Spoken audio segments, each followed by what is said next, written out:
Everyone, welcome back to this video. तो हम फिर से कंटिन्यू करने वाले हैं अपनी सीरीज़ को, वो भी क्वेश्चन नंबर 21 से। क्वेश्चन है, एक विद्यार्थी कहता है उसका दादा आया है। ठीक है, एक शिक्षक होने के नाते आपकी प्रतिक्रिया होनी चाहिए। मीन्स जब भी ऐसा होता है कि किसी के पेरेंट्स आते हैं तो अक्सर बच्चे कहते हैं उसकी मम्मी आई है, उसके पापा आए हैं। उसी तरह से एक क्वेश्चन है कि किसी बच्चे ने कहा कि उसका दादा आया है। अब 4 ऑप्शन दिए गए हैं, आप किस तरह से बच्चे को करेक्ट करेंगे। पहला है दादा आया है की जगह पर दादाजी आए हैं कहना चाहिए। आप अपनी भाषा पर ध्यान दीजिए।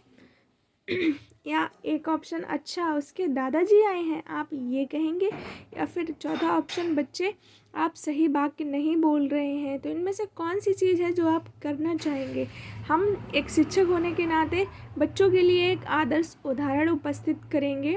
तो ऑप्शन सी इज़ करेक्ट। अच्छा उसके दादाजी आए हैं, तो उससे बच्चे को पता चलेगा कि आखिर उसने कहाँ पर गलती की है। इसी तरह से क्वेश्चन नंबर 22 ये दिया गया है कि अलावा निम्नलिखित घटना रिकॉर्ड की विशेषताएं हैं। 4 ऑप्शन दिए गए हैं। यह पर्याप्त विस्तार से पूर्ण तथ्यात्मक प्रतिवेदन है, यह व्यवहार की व्यक्तिनिष्ठ साक्ष्य है और इसलिए शैक्षणिक क्षेत्र के लिए प्रतिपुष्टि उपलब्ध नहीं कराता। यह घटनाओं का सही वर्णन है, या फिर यह बच्चे के व्यक्तिक विकास अथवा सामाजिक अंतर्क्रियाओं को वर्णित करता है। तो इसमें आपका ऑप्शन नंबर करेक्ट हो जाएगा बी। यह व्यवहार का व्यक्तिनिष्ठ साक्ष्य है और इसलिए शैक्षणिक क्षेत्र के लिए फीडबैक उपलब्ध नहीं कराता। Now come to next question number 23। संकल्पनाओं की व्यवस्थित प्रस्तुति विकास के निम्नलिखित किस सिद्धांत के साथ संबंधित हो सकती है। नेक्स्ट ऑप्शन दिए गए हैं, विकास के परिणाम स्वरूप वृद्धि होती है, विकास विषम जातीयता से स्वायत्तता की ओर अग्रसर होता है, विद्यार्थी विभिन्न दरों पर विकसित होते हैं, या विकास सापेक्ष रूप से क्रमिक होता है। तो इसमें सोचना ही नहीं है, ऑप्शन डी इज करेक्ट। विकास सापेक्ष रूप से क्रमिक होता है क्योंकि विकास का अपना एक क्रम होता है। Now come to next question number 24।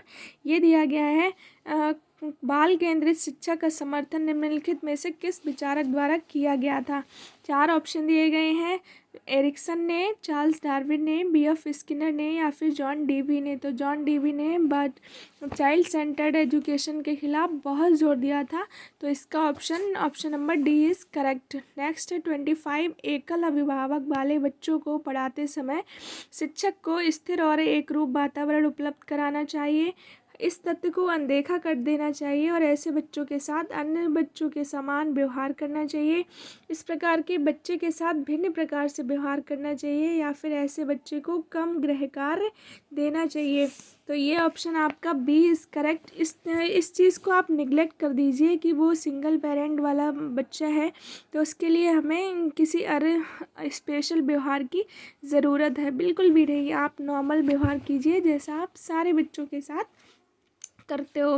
Now come to next question number 26। ये दिया गया है, निम्नलिखित में से कौन सी बहुविध सिद्धांत की आलोचना है, मतलब कौन उससे अलग है। पहला ऑप्शन दिया गया है, बहुबुद्धि केवल प्रतिभाएं हैं जो पूर्ण रूप से बुद्धि में विद्यमान रहती हैं। बहुबुद्धि शिक्षार्थियों को अपने रुझान को खोजने में मदद उपलब्ध कराती है और यह व्यवहारिक बुद्धि पर आवश्यकता से अधिक बल देता है, या फिर यह अनुभाविक साक्ष्यों को बिल्कुल भी समर्थन नहीं दे सकता। तो ये ऑप्शन डी इज़ करेक्ट, क्योंकि एम्पिरिकल एविडेंस को बिल्कुल भी समर्थन नहीं करता, ये बिल्कुल ही गलत बात है। Now come to next question number 27। निम्नलिखित में से कौन सी युग्म की संभावना सबसे कम है, मतलब कौन सी 2 चीज़ें बिल्कुल भी मैच नहीं करती या कम से कम मैच करती हैं। 4 ऑप्शन है, बच्चे भाषा के बारे में निश्चित ज्ञान के साथ प्रवेश करते हैं, चॉम्स्की ने का कहना है। नेक्स्ट है, भाषा विचार पर प्रारंभ में 2 भिन्न गतिविधियां हैं, वाइगोत्स्की का है। भाषा विचार पर आधारित है, ये जीन पियाजे का है। या भाषा वातावरण में एक उद्दीपक है, ये बी.एफ. स्किनर ने कहा था। तो ये ऑप्शन आपका करेक्ट हो जाएगा डी, भाषा वातावरण में उद्दीपक है। ठीक है, now come to question number 28। सामाजिक भूमिकाओं के कारण सौंपी गई विशिष्टताएं कहलाती हैं जेंडर भूमिका अभिवृत्ति, जेंडर भूमिका दबाव, जेंडर भूमिका रूढ़िबद्धता, या जेंडर भूमिका नैदानिकी। तो तो ये हो जाएगा जेंडर भूमिका रूढ़िबद्धता। सामाजिक भूमिकाओं की वजह से जेंडर रूढ़िबद्धता आई है। जैसे एक क्वेश्चन था कि प्रयोगशाला में लड़के प्रयोग करेंगे और लड़कियां रिकॉर्ड मेंटेन करेंगी। Now come to question number 29 के अतिरिक्त निम्नलिखित सभी सीखने के रूप में आकलन को बढ़ावा देते हैं। तो 4 ऑप्शन है। शिक्षार्थियों को आंतरिक पृष्ठपोषण लेने के लिए कहना, अवसर पाने हेतु शिक्षार्थियों के लिए एक सुरक्षित वातावरण का निर्माण करना, पढ़ाए गए विषय पर मनन करने के लिए कहना, या जितनी संभावना हो शिक्षार्थियों का लगातार परीक्षा लेना।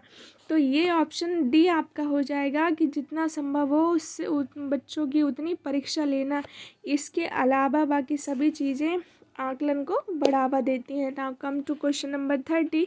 ये हो जाएगा जब एक बावर्ची खाना पकाते समय खाने को चखता है तो वह है किसके समान। मतलब जैसे आपके शेफ़ खाना बनाते हुए टेस्ट करते हैं कि कोई चीज़ कम ज़्यादा ना हो, वैसे ही और कौन सी चीज़ है सीखने का आकलन, सीखने के लिए आकलन, सीखने के रूप में आकलन, आकलन और सीखना। तो ये हो जाएगा सीखने के लिए आकलन, क्योंकि ये बिल्कुल सीखने के लिए आपका आकलन होना बहुत ज़रूरी है कि कहाँ पर किस चीज़ की कमी है। तो ये बिल्कुल उसी तरह से है जैसे एक शेफ़ अपने खाने में परफेक्शन चाहता है, इंजीनियर अपने काम में परफेक्शन चाहता है, स्टूडेंट अपनी पढ़ाई में परफेक्शन चाहते हैं।